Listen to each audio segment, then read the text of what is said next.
NATO is developing sixth-generation fighters. Russia, beware.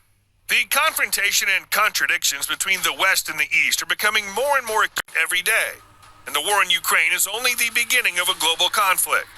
Just like in ancient times, everything's decided by force in the modern world. Who has the most powerful and advanced weapons? Aviation plays an important role in the issue of weapons because whoever controls the sky controls the world. It's for the purpose of better control of the airspace that sixth-generation fighters are being developed, automated unmanned systems that are not limited to maneuverability and speed by the human factor and are included in the overall computer system for controlling combat operations. How many fighters are being prepared? 4 fighters are being tested, and if we add the project from Japan, we can say that 5 sixth-generation fighters are being tested simultaneously. Today, we want to find out which fighter is the most advanced, why sixth-generation fighters are considered promising, and what their characteristics and areas of influence are. The United States first developed the 5th-generation F-22 and Raptor fighter aircraft, which are still considered the most advanced in the modern world. The United States also created the F-35 Lightning II, the most mass-produced 5th-generation fighter jet. But paradoxically, this does not allow the United States to take a leading position in the development of next-generation fighters. Even though the U.S. has such leading systems for modernizing military equipment as the Predator and Lightning, it still often runs into problems with setting up financial, material, and human resources, which still take too much time. So let's talk about another fighter jet manufacturer, BAE Systems Tempest, which combines British, Italian, and Swedish companies. What about Japan, which is known in this field? Japan has not produced a single combat aircraft for decades. Its last experience was the F-2 fighter bomber, which is a powerful copy of the American F-16. Given this situation, it'll take them a lot of time and effort to realize their 6th-generation FX fighter project. In addition, France and Germany, which have really great experience in aircraft construction, can spend a lot of money on the project. It's time to learn more about the Franco-German-Spanish Future Combat Air Systems, FCAS for short, project. Why are so many nations, including the Germans, French, Spanish, British, Swedish, Italians, plus the Japanese, spending billions of dollars to develop their 6th-generation fighter jets instead of joining a joint project with the United States and then buying ready-made aircraft, as is currently happening with the F-35 Lightning II? You might think it's because they want to prove to the world that they're still great aviation powers that cannot be matched. But the reason lies on the surface. It's a fear of the future. We all remember how U.S. President Donald Trump loudly stated that he was thinking about his country's withdrawal from NATO, and that this organization has no future. Meanwhile, the Russians are already successfully testing their 5th-generation Su-57 fighter jet, and their 4th-generation fighters, plus the Su-35, have been confidently flying the skies for a long time. Just imagine the reaction of European countries to such developments. Although the United States did not withdraw from NATO, a host of new global disasters and tensions have emerged that require allied countries to work as hard as possible to protect themselves. The successful completion of the development of a new European fighter aircraft is also beneficial for Ukraine, as its adoption in the EU will free up the existing fighter aircraft models currently in use in Ukraine's allied countries. So what exactly is FCAS, and why is it considered the most advanced?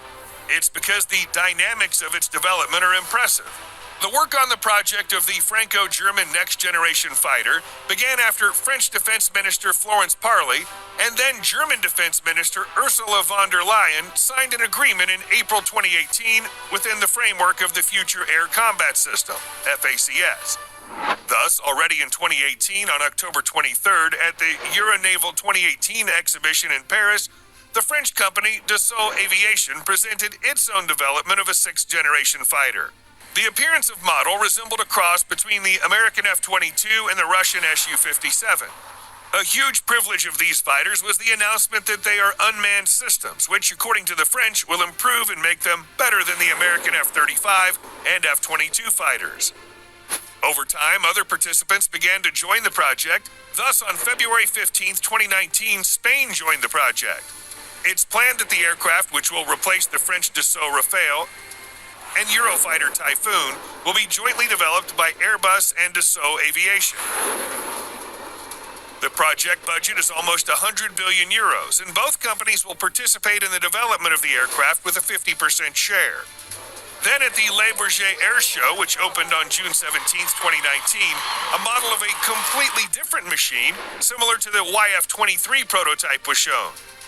At the start of the fifth generation F-22 Raptor program, there were initially two prototypes, the YF-22, created by a team of Lockheed, Boeing, and General Dynamics, and the YF-23, the brainchild of Northrop and McDonnell Douglas.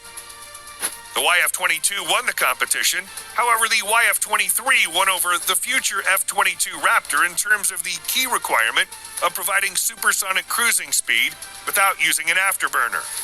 It showed a speed of Mach 1.8, while the YF-22 reached only Mach 1.58, and that was only on the afterburner. The show also demonstrated a model of a remote carrier, a UAV, that will accompany the unmanned aerial vehicle, creating a swarming concept. A fighter plus several UAVs that perform reconnaissance and strike functions. A similar system has already been implemented by the Russians in their fifth-generation Su-57 fighter, and the same concept is present in their new Su-70 drone, created using stealth technologies, which is already being tested. Time goes on, and it often becomes clear that certain ideas cannot be realized for various reasons. So now the FCAS developers are leaning towards a manned version rather than an unmanned one. Why? The main reason for the idea of a manned version is the impossibility of achieving satisfactory autonomy parameters in 2030 to 2040. Thus, we currently have a program concept in the form of a two-seater aircraft.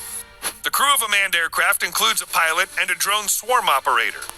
According to this idea, the main load will be carried by inexpensive and simple unmanned mules equipped with sensors and weapons, as well as connected by secure information channels. At the presentation, the new aircraft was simply called New Fighter, a test flight's expected around 2027 and commissioned in 2040.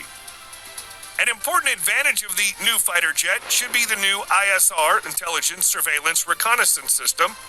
Some examples of information obtained by ISR systems include optical radar or infrared images and electronic signals. Accurate ISR data is crucial for high-quality intelligence on enemy threats to improve the effectiveness of military operations. At the same time, the fighter will be equipped with a Zephyr-type HASP, high-altitude pseudo-satellite system, which is designed to provide information to the fighter from its onboard radars that scan the battlefield from high altitudes. The developers are also working on a variant of a transport aircraft that will carry reconnaissance and strike UAVs in its bosom, which will play into the hands of a situation where it encounters a serious enemy air defense system. To overcome this problem, the fighters will be deployed in the aforementioned swarm pattern together with the fighter, which will lead to overall coordination. At the same time, some of the drones in the swarm will engage in electronic warfare, while others will directly engage air defense targets, helping to punch through the necessary path.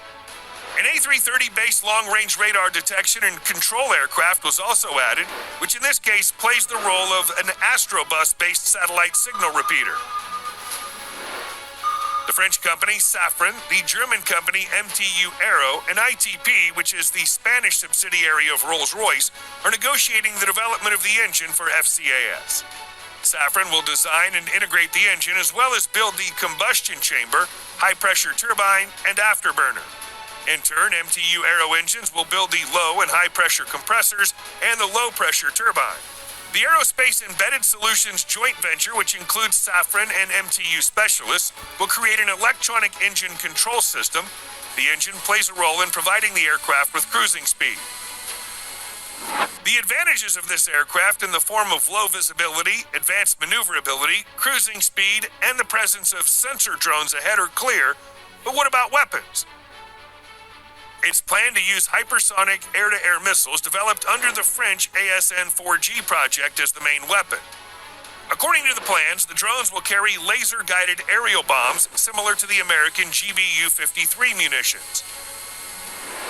The problem is that the range of the drones may not be sufficient to destroy the target. In addition, their low speed and low maneuverability make them an easy target. One of the leading options is also the idea of equipping the drone with small missiles, such as the 50-kilogram British Brimstone 2 missile with a range of 60 kilometers and supersonic speed thanks to its rocket engine. We can only wait to watch this ambitious project unfold. Will the countries be able to separate from the United States and show their own strength, or will they have to ask for help again? Do you think the French, German, Spanish sixth-generation fighter jet's a good idea? We look forward to hearing your opinion with great interest. And if you enjoyed the video, please support our project by liking and subscribing. We promise to come back to you soon with a new arms analysis to deepen our joint knowledge on this topic.